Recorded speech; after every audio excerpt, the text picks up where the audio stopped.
Hello there. A question I'm often asked is, what do I do when I go on holiday? Because I think I don't seem like I go on holiday very often. And that's true, I don't often. But this year, I did go away to the US, and I went on a road trip to Cleveland, Ohio.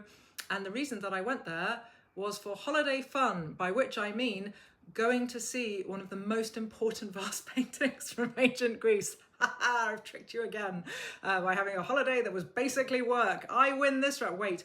And I've wanted to see it for years, probably more than 30 years. I've been looking at pictures of this vase since I was at school.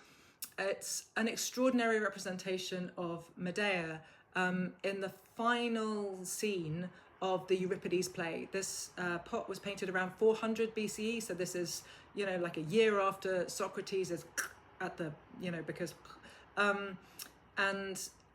it was found in southern Italy. It was painted in southern Italy, I believe, by the Policoro painter. And it shows Medea riding away on the chariot provided for her by her grandfather, the sun, from the scene of her terrible crime. And I was so thrilled to see it. It's huge, which is always an exciting moment. I squawked with delight when I turned a corner and saw this vase painting.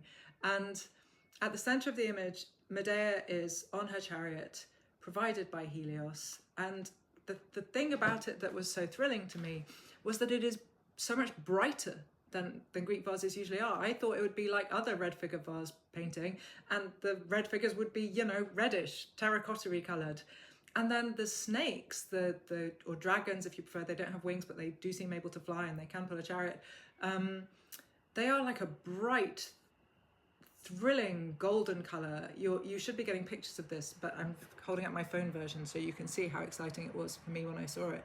Look how lovely and golden they are relative to everything around it. And then the image, of course, of Medea in the chariot, and look at her ornate barbarian dress. A theme through the play is that she is no Greek woman would have behaved this way. You better believe it, buddy. She is coming for you with her barbarian ways. And so she's wearing these very ornate clothes that we wouldn't expect to see a Greek woman wearing, particularly the headdress or hat.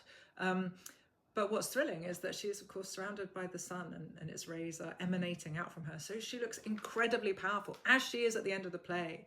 People so often, when they do productions of Medea, they choose to make her mad at the end of the play, and because she's a broken woman, because she's committed this awful self-harming crime.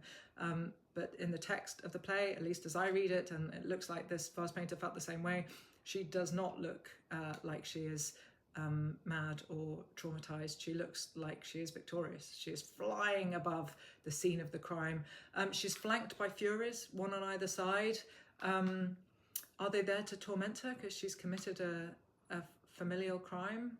I don't know. If you look at the one on the left, really looks like that Fury is there to torment Jason, who's standing underneath her, and he really does look like a broken man. His tragic face and his devastated expression as he watches powerless, helpless, as Medea sails off blithely from his potential vengeance.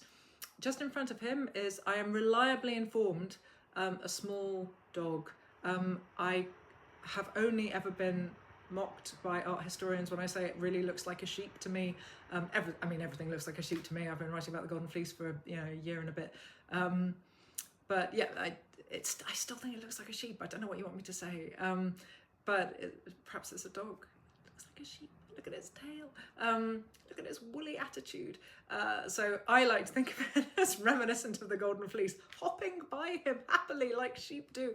I don't know why I feel the need to insert happy sheep into every story. I should probably stop doing that.